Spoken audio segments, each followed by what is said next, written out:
Hey everyone! I made a mistake when I was ordering some umeboshi plums online.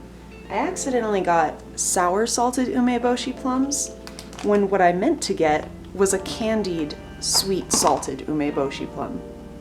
I had never tried the salted ones before, but I absolutely love the candies.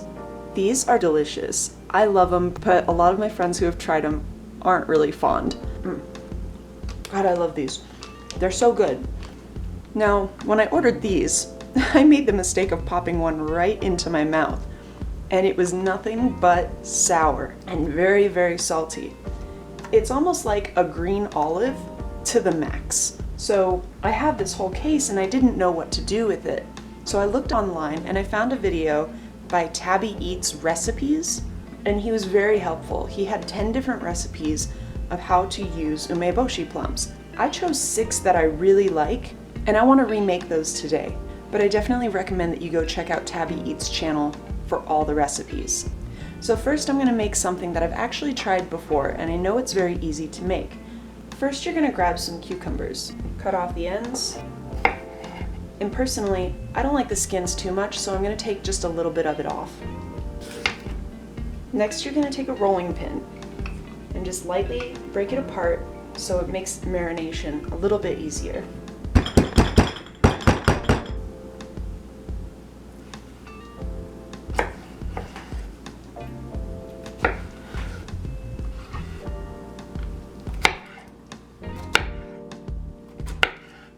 Cut into pieces so you have easy to eat bites.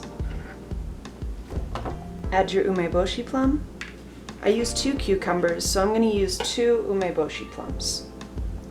Look how delicious that looks. If only it were sweet still. Remove the seed. It's very easy to remove the seed. And then chop your plums into a sort of paste. You want to make sure you're cutting up the skins really well. Now simply take your umeboshi paste, plop it in there. Now you're going to take some sesame oil and put the smallest amount over top, not too much. You don't want to drown it.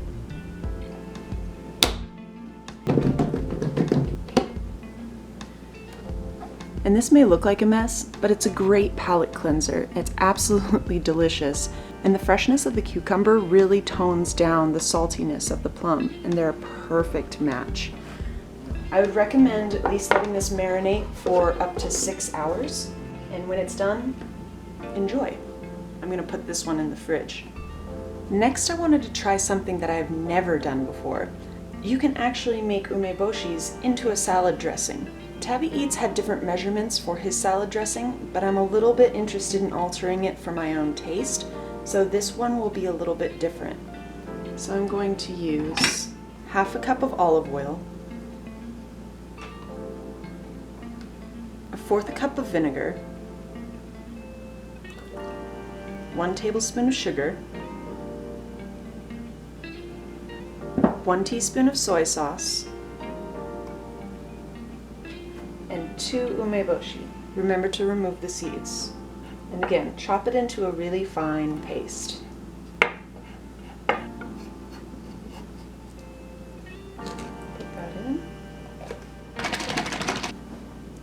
So let's see how this tastes on a salad. I'm really curious. I'm also curious to see if tomatoes will taste good with this dressing, because Tabby Eats didn't actually put any tomatoes in the salad he showed us. Let's see. That is really good. Wow. I had my doubts, but that's really good. It's like perfectly sweet, not salty at all. I'm really impressed. I like that one a lot. Next, we have another recipe I have not tried, and I'm really curious about, especially now that I've already had that salad dressing, which was delicious. Anyone who's ever had a tuna salad or tuna sandwich knows that you need a little bit of something sour to really give it that kick. I know some people like to use mustard. I like to use a little bit of mustard and some dill pickle relish, but Tabby Eats recommended that you can try umeboshis instead. So you're going to want to get some canned tuna or packaged tuna. I prefer this because it doesn't leave a bunch of water in the bottom, and you're going to want to avoid as much water as possible. Otherwise your tuna salad can become runny. Now I hope that this recipe works because I'm using American mayonnaise and not sweet Japanese mayonnaise, which I know tastes completely different, but we'll give it a shot anyway. Take your umeboshi plum. All the professional chefs out there are cringing at my cutting skills.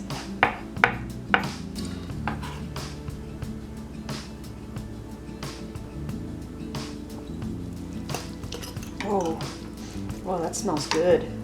Let's give it a shot, shall we? Moment of truth. Oh yeah. Oh. Wow. I think I like this better than pickles. Yes. Now I took the easy route and bought some microwaved miso soup because I live in the middle of America where our Asian food selection is very limited. Get your umeboshi, cut up the skin a bit. This one doesn't have to be so paste-like.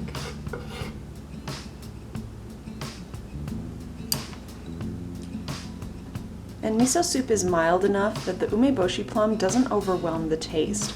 If you tried to put this in a normal ramen that already has a really salty flavor, I don't think it would taste as good.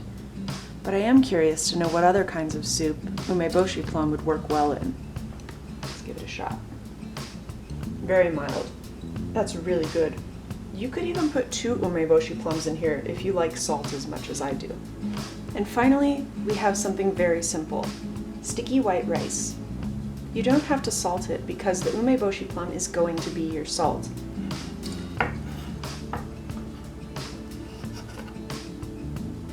And there you have it, a beautiful bowl of sticky rice, and it's absolutely delicious.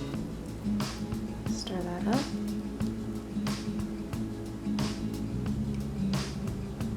Oh, look how beautiful.